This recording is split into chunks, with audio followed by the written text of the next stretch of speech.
This is Franciscan Effect News for February 1st, 2024. I'm Thomas Payeur. Here are the headlines. If you've recently made the drive out to Fort Steuben Mall for a Walmart run or for an evening out at Texas Roadhouse, you've no doubt noticed the giant potholes on Fort Steuben Drive and in the parking lots surrounding the mall complex. According to Channel 9 News, the Steubenville City Council's hands are tied as Fort Steuben Drive is privately owned by Fort Steuben Holdings.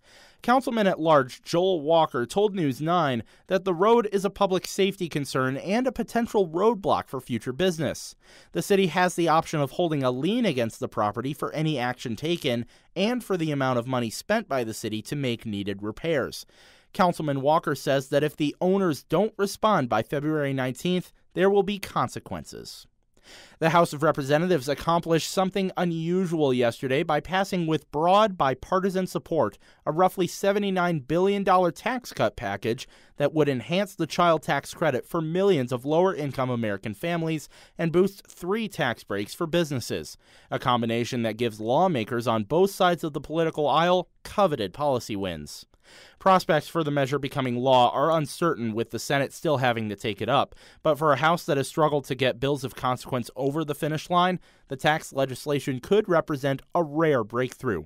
The bill passed by a vote of 357 to 70. Republican Speaker Mike Johnson threw his support behind the bill yesterday morning. He spent part of the previous day meeting with GOP lawmakers who were concerned about particular features of the bill, namely the expanded child tax credit. Some were also unhappy that it failed to address the $10,000 tax cap on the total amount of property, state, or local taxes that consumers can deduct on their federal returns. Speaker Johnson committed to moving a bill that addresses the cap, but there is no bill text yet, and legislation would have to move through the House Rules Committee, which leaves the timing very much in flux. Athena Lawson, a spokeswoman for Speaker Johnson, said the Speaker and Representative Jason Smith, the chairman of the House Ways and Means Committee, agreed to work with lawmakers to, quote, find a path forward. This is Franciscan Effect News. I'm Thomas Payeur. 2 people were shot Friday evening along Maryland Avenue in the LaBelle neighborhood of the city of Steubenville. Officers were dispatched on a report of shots fired in the 1300 block of Maryland Avenue shortly after 9 p.m. Officers found 2 gunshot victims. One was confirmed dead at the scene, and the other was taken to Trinity Medical Center West before being transferred to a hospital in Pittsburgh. A new entertainment venue is set to open in a former department store space at Fort Steuben Mall. Seven Ranges Entertainment is slated to open for business at 5 p.m. this Thursday, featuring over 150 arcade games, a 12-lane bowling alley, an 8-lane axe-throwing range, and a blacklight mini golf course. All of this wouldn't be complete without an in-house restaurant called The Goat, as in greatest of all time. If customers want to attend opening night or simply enjoy the new facility through the weekend, they must pre-book their tickets online at sevenrangesentertainment.com. The Islamic State has claimed responsibility for an attack on a Roman Catholic church in Istanbul during a Sunday Mass that killed 1 person. The extremist group said in a statement late Sunday on Amaq, the media arm of the militant group, that it, quote, attacked a gathering of Christian unbelievers during their polytheistic ceremony inside the Santa Maria Church in the Büyükdere neighborhood in Istanbul. Turkish Interior Minister Ali Yerlikaya said shortly before midnight 2 men, he described as members of the Islamic State, had been arrested. One is from Tajikistan and the other from Russia, adding that police raided 30 locations and detained suspects with alleged links to the shooting. Still reeling from the attack, the church clergy of Santa Maria opened their doors to the press today, saying Mass will resume on Thursday. Pews and walls could be seen peppered with bullet holes. A bouquet was left where the 51-year-old victim, a catechumen, was killed. King Charles III and Catherine, Princess of Wales, have both been released from the London private clinic after both were admitted to hospital last week for planned operations. Her Royal Highness the Princess of Wales returned to Windsor Castle following abdominal surgery. Her office at Kensington Palace reports that she is, quote, making good progress. The palace did not provide further details but said her condition wasn't cancerous. The 42-year-old princess has canceled her public engagements until after Easter. The princess's 75-year-old father-in-law, King Charles III, was admitted to the hospital shortly after the Princess of Wales, but Buckingham Palace released more details about his condition as the king underwent a procedure to treat an enlarged prostate. The king decided to announce the surgery in advance in an effort to encourage other men to have their prostates checked in line with public health advice. After this announcement, the UK's National Health Service reported that online searches about enlarged prostates surged, something that was welcomed by both doctors and charities, raising awareness about the condition that is common among older men. King Charles was also discharged today. His wife, Queen Camilla, told reporters that His Majesty was, quote, doing well, thank you. Thanks for tuning in to Franciscan Effect News. I'm Thomas Payeur for WFRSCC. Steubenville police have released the name of a Steubenville man who was killed over the weekend along Maryland Avenue. Officers were dispatched to a report of shots fired in the 1300 block of Maryland Avenue shortly after 9 p.m. Friday evening. Police say 18-year-old Jazarick Bearden was confirmed dead at the scene. The other shooting victim, who remains unnamed, was taken to a Pittsburgh area hospital for treatment. Steubenville Police Chief Kenny Anderson told News 9 that the two men were armed when they had, quote, some sort of altercation before gunfire was exchanged. Investigators ask anyone with information about the shooting to contact the Steubenville Police Department. Ohio politicians may be poised to consider whether the state might break its unofficial moratorium on the death penalty by following Alabama in using nitrogen gas to execute inmates. Ohio hasn't executed anyone since 2018. In 2020, Republican Governor Mike DeWine declared lethal injection, quote, no longer an option, citing a federal judge's ruling that the protocol could cause inmates, quote, severe pain and needless suffering. Republican State Attorney General Dave Yost scheduled a news conference today to discuss, quote, next steps to kickstart Ohio's capital punishment program. He expressed support for the nitrogen gas method used for the first time in Alabama last week, when convicted murderer Kenneth Eugene Smith was put to death with nitrogen gas administered through a face mask in order to deprive him of oxygen. Ohio currently has 118 men and 1 woman on death row, according to the most recent state report. This is Franciscan Effect News for January 31st, 2024. I'm Thomas Payeur. A White House official said today that President Joe Biden will visit East Palestine, Ohio in February, a year after the fiery train derailment that devastated the surrounding area, displaced thousands of residents, and left many fearing potential health effects from the toxic chemicals that spilled when a Norfolk Southern train went off the tracks. An exact date for the president's trip was not given. The official spoke on the condition of anonymity because Biden's plans had yet to be formally announced. America's employers posted 9 million job openings in December, an increase from November, and another sign that the U.S. job market remains resilient despite the headwind of higher interest rates. The number of openings was up from November's 8.9 million, which itself was revised up in yesterday's report from the government. Job openings have gradually but steadily declined since peaking at a record 12 million in March 2022, but they remain at historically high levels. Before 2021, monthly openings had never topped 8 million. Still, in a cautionary sign, layoffs rose in December, and the number of Americans quitting their jobs, a sign of relative confidence in their ability to find a better position, dipped to its lowest level since January 2021. The U.S. economy and job market have remained surprisingly durable despite sharply higher interest rates, which have led to higher borrowing rates for consumers and businesses. Higher rates have contributed to a slowdown in hiring, though the pace of job growth remains relatively healthy. U.S. employers added 2.7 million jobs last year, down from 4.8 million in 2022 and a record 7.3 million in 2021. The unemployment rate has come in below 4% for 23 straight months, the longest such streak since the 1960s. And the number of people applying for unemployment benefits, a proxy for layoffs, remained unusually low.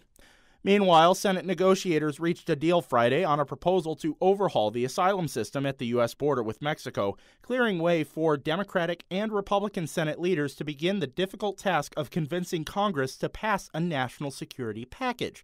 That package will include tens of billions of dollars for Ukraine and immigration enforcement, as well as funding for Israel and other American allies. Senator Chris Murphy, the lead Democratic negotiator, posted on social media Friday that a deal had been reached and that the text of the bill would be released over this weekend. Senators are still working on finishing the rest of the package, which was initiated by a request from President Joe Biden for $110 billion of wartime aid to allies, domestic defense manufacturing, humanitarian assistance for conflicts around the world, and, of course, managing the influx of migrants at the U.S.-Mexico border.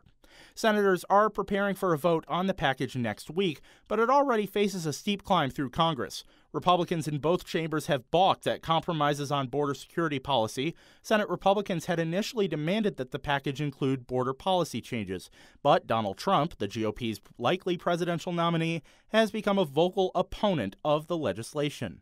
And finally, the news that everyone has been waiting for. Punxsutawney Phil has predicted an early spring at Gobbler's Knob in Punxsutawney, Pennsylvania, the scene of the largest and best-known Groundhog Day celebration in the United States. The annual event is a tongue-in-cheek ritual in which handlers reveal whether the groundhog has seen his shadow. If he did see his shadow, he would have gone back into his hollow, and we would have 6 more weeks of winter. But that little groundhog did not see his shadow today, and we are looking at early springtime coming soon. Will McNamara will have your weather report later on in the show. Thanks for tuning in to Franciscan Effect News. For WFRSCC, I'm Thomas Payeur. This is Franciscan Effect News for February 5th, 2024. I'm Thomas Payeur. Here are the headlines. President Joe Biden easily won South Carolina's Democratic primary on Saturday, clinching a state he pushed to lead off his party's nominating process after it revived his then-struggling White House bid 4 years ago. The U.S. and U.K. struck 36 Houthi targets in Yemen on Saturday in a second wave of assaults meant to further disable Iran-backed groups that have relentlessly attacked American and international interests in the wake of the Israel-Hamas war. However, Washington did not directly target Iran as it tries to find a balance between a forceful response and intensifying the conflict. The strikes on Saturday against the Houthis were launched by U.S. warships and American and British fighter jets. The strikes followed an assault on Iraq and Syria on Friday that targeted other Iranian-backed militias and the Iranian Revolutionary Guard in retaliation for a drone strike that killed 3 U.S. troops in Jordan last weekend. It's Taylor Swift's world, and she just allows us to live in it. Midnights earned Swift her 4th career Grammy for Album of the Year on Sunday, an achievement no one can match. The award breaks a tie with Frank Sinatra, Paul Simon, and Stevie Wonder, who each won the honor 3 times. Forget about her reputation. She has a whole new album coming out. While accepting the Grammy for Best Pop Vocal Album, Swift announced her new album, titled The Tortured Poets Department, will be released in April. Swift's announcement was the last example of an action-packed show where women earned the biggest honors and had the majority of the most memorable performances. Miley Cyrus powerfully belted Flowers, which won Record of the Year. Billie Eilish's ballad from Barbie, What Was I Made For, was Song of the Year for her and her brother and co-writer Phineas O'Connell. Singer-songwriter Victoria Monet won Best New Artist. Thanks for tuning in to Franciscan Effect News. For WFRSCC, I'm Thomas Payeur. This is Franciscan Effect News for February 8th, 2024. I'm Thomas Payeur. Franciscan University will bid farewell to a beloved professor tomorrow. Professor Emeritus of History Dr. Robert Doyle passed away on January 24th at the age of 78 following a courageous battle against cancer. He served in the Vietnam War aboard the USS Steinecker from 1968 to 1969, and then as a Naval Intelligence Liaison Officer from 1970 to 1971. As a professional musician, he used his talents to serenade his students and make history come alive in the classroom. A prolific writer, Doyle published 3 books on military history and POW captivity. The Naval Institute Press will publish his 4th book in March, entitled Men of God, Men of War, which tells the stories of chaplains who have served in America's wars. Professor Doyle's funeral will be held tomorrow, Friday, February 9th at 2 p.m. in Christ the King Chapel. Here are the headlines. A man who bills himself as the official pro-life Spider-Man scaled the exterior of the massive Sphere venue in Las Vegas yesterday to raise funds for a pregnant woman before being arrested. Las Vegas police said they began receiving calls about a person climbing the nearly 400-foot-tall spherical structure near the Strip after 10 a.m. The police department confirmed in an email about an hour later that 24-year-old Mason Deschamps had been detained. His arrest comes just days after Las Vegas hosts its first-ever Super Bowl, which is expected to bring more than 300,000 visitors this week. On the subject of news out of Nevada, Donald Trump is expected to sweep Nevada's GOP caucuses tonight, which could give the former president a 3rd straight win in the Republican presidential race and display his dominance over the Republican Party. His last major Republican challenger, Nikki Haley, rejected the caucuses as rigged and decided to instead run in Tuesday's purely symbolic GOP primary, where she was overwhelmingly beaten by the none of these candidates option chosen by Trump supporters and disaffected voters.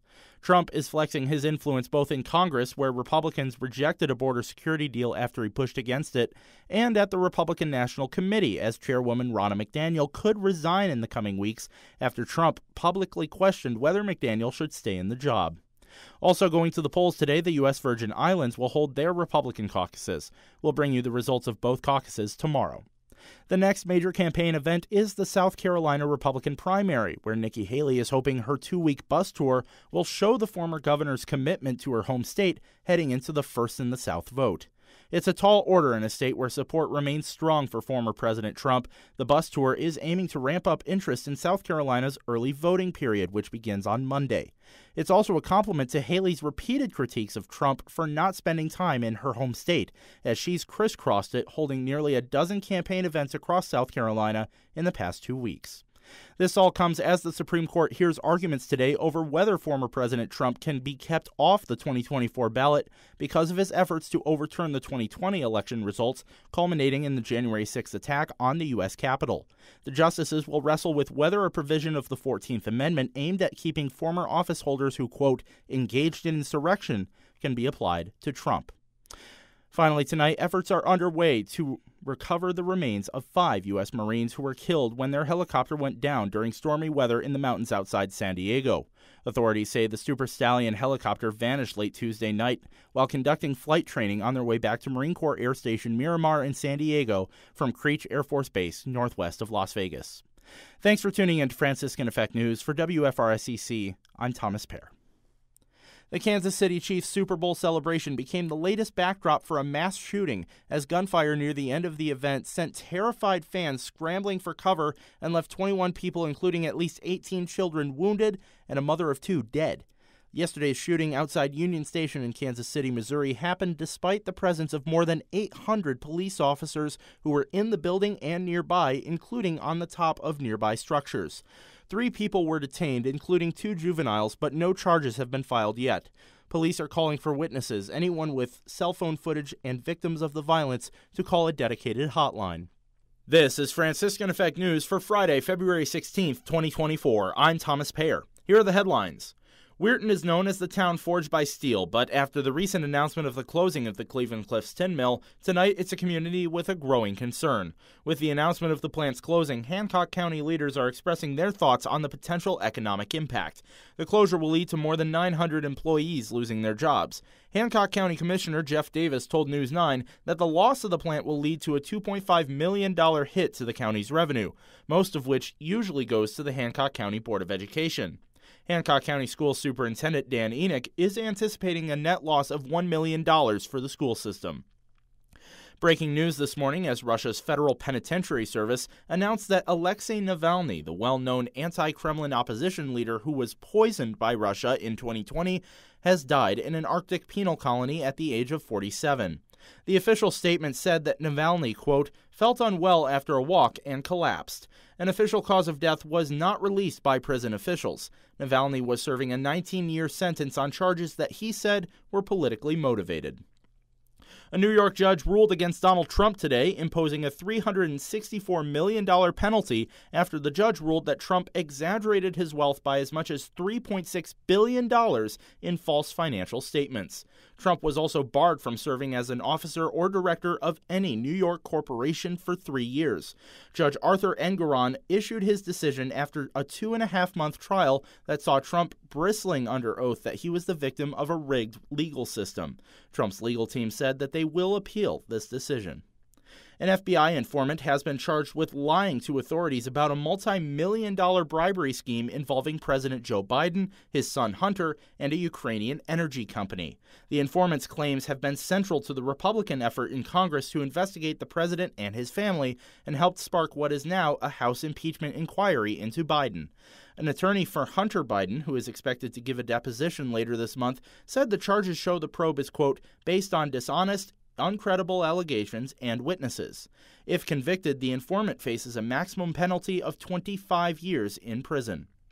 Greece has become the first majority Orthodox Christian nation to legalize same-sex marriage under civil law. At least for the near future, it will almost certainly be the only one. Eastern Orthodox leadership, despite lacking a single doctrinal authority like the Pope, has been united in opposing recognition of same-sex relationships, both within its own rights and in the civil realm. Public opinion in majority Orthodox countries has been mostly opposed, but there have been some signs of change. Two small majority Orthodox countries, Montenegro and Cyprus, have authorized same-sex unions in recent years, as did Greece in 2015 before upgrading to this week's approval of full marital status. Ecumenical Patriarch Bartholomew I of Constantinople affirmed the Church's stance of marriage between one man and one woman in a statement after the Greek vote, but he added that the Church must respond to members in such unions, quote, with pastoral responsibility and in Christ-like love. Thanks for tuning in to Franciscan Effect News. For WFRSCC, I'm Thomas Payeur.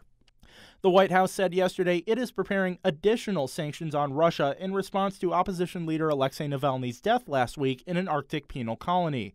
National Security Advisor Jake Sullivan said the new sanctions on the eve of the 2-year anniversary of Russia's invasion of Ukraine will, quote, be a substantial package covering a range of different elements of the Russian defense industrial base and sources of revenue for the Russian economy that power Russia's war machine, aggression, and repression. This is Franciscan Effect News for Thursday, February 22nd, 2024. I'm Thomas Payeur. Here are the headlines.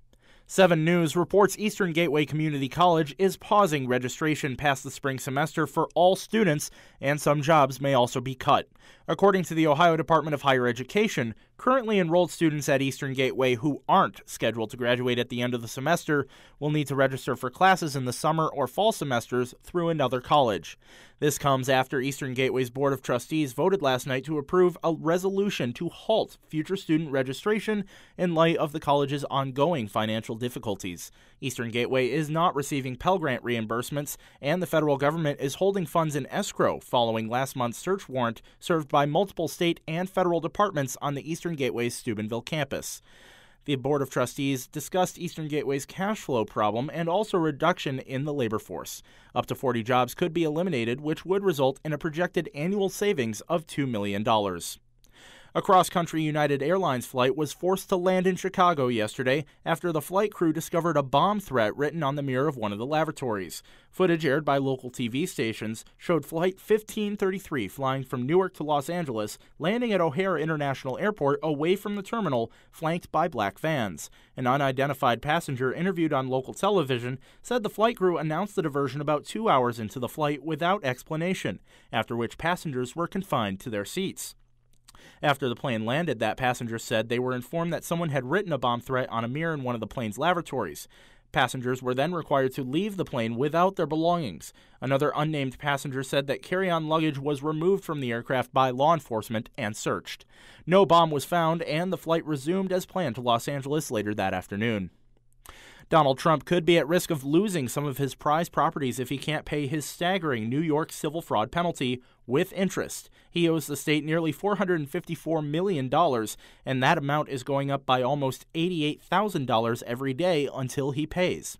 New York Attorney General Letitia James told ABC News on Tuesday that she will seek to seize some of the former president's assets if he's unable to cover the bill from the February 16th ruling that found that he had lied for years about his wealth on official documents as he built the real estate empire that vaulted him to stardom and the White House. Trump denies any wrongdoing and has vowed to appeal. Hungary's parliament voted today to ratify Sweden's bid to join NATO, bringing an end to more than 18 months of delays that have frustrated the alliance as it seeks to expand in response to Russia's war in Ukraine. The vote, which passed with 188 votes for and only 6 against, was the culmination of months of wrangling by Hungary's allies to convince its nationalist government to lift its block on Sweden's membership. Prime Minister Viktor Orbán submitted the protocols for approving Sweden's entry into NATO in July of 2022, but the matter stalled in Parliament over opposition by governing party lawmakers. Hungary's decision to approve Stockholm's bid paved the way for the second expansion of NATO's ranks in a year, after both Sweden and Finland applied to join the alliance in May of 2022.